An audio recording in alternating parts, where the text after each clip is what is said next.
She's my daughter. I brought her into life and kept her for years till I couldn't keep her no longer. For parents, the memories of raising children are among the most precious. Lynn Arquette has no shortage of those with her daughter, Kristin Spires. She was funny. I mean, she had a most contagious laugh.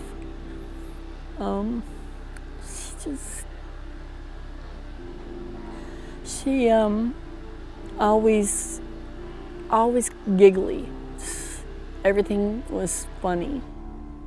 That's my girl. Sometimes she can look serious, but then all of a sudden you look at her, she's laughing, cracking up. Yeah, that's my girl. In May of 2010, Spires was at a party on Woodward Avenue in Big Rapids. It was the last time anyone says they saw her alive. Casey Nemeth and Brian Miller were two of the original investigators who worked Kristin's disappearance. They're now the sheriff and undersheriff of Mecosta County. Once the names came out of the people that she was associated with or who brought her here to Big Rapids and where she was at, those names were familiar with us.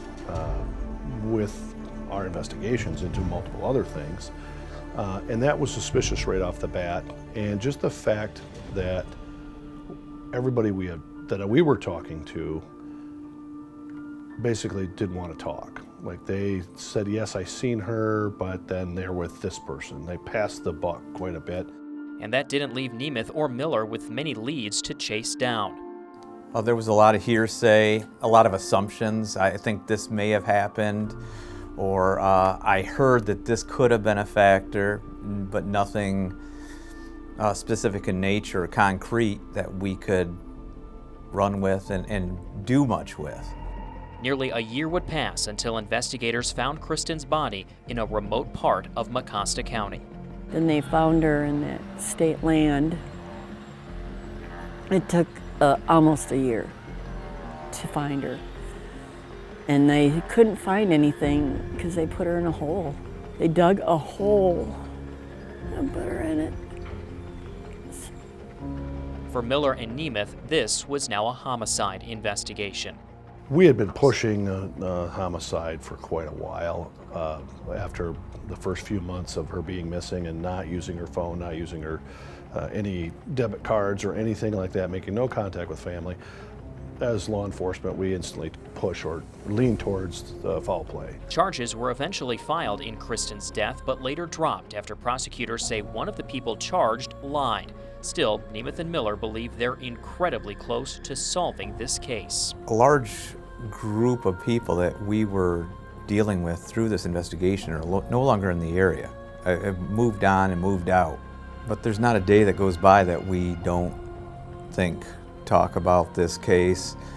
And if we can keep it out there for people to see and remember so she doesn't get forgotten and maybe somebody gets that conscience and is willing to come forward, that'll give us that little piece. Now we're at a point where we have somebody that we believe is the key witness, and that person will not come forward because of the element that she's involved in is the same element that did this, and they're fearful of the streets more than they are crime. They don't trust the police, they don't too much, but they're more worried about what could happen to them if they do speak. And it's frustrating for us as law enforcement because we know it's there. And it's someone is more afraid of their neighborhood, I guess. Frustrating too for Kristin's family. I just want to know what happened, why, and who. I want somebody to stand in front of me and say, you know, something like, even if, I mean, it's not going to do me any good to have them make them apologize to me. It's just gonna, I want to see that person that did that. I want to see what he looks like, or she, or it, or whatever, but yeah, I want to know why. Because that kid didn't have an evil bone in her body. If you have any information about what happened to Kristin Spires, contact the Mecosta County Sheriff's Office. For Unsolved in Mecosta County, David Leiden, 9 and 10 News.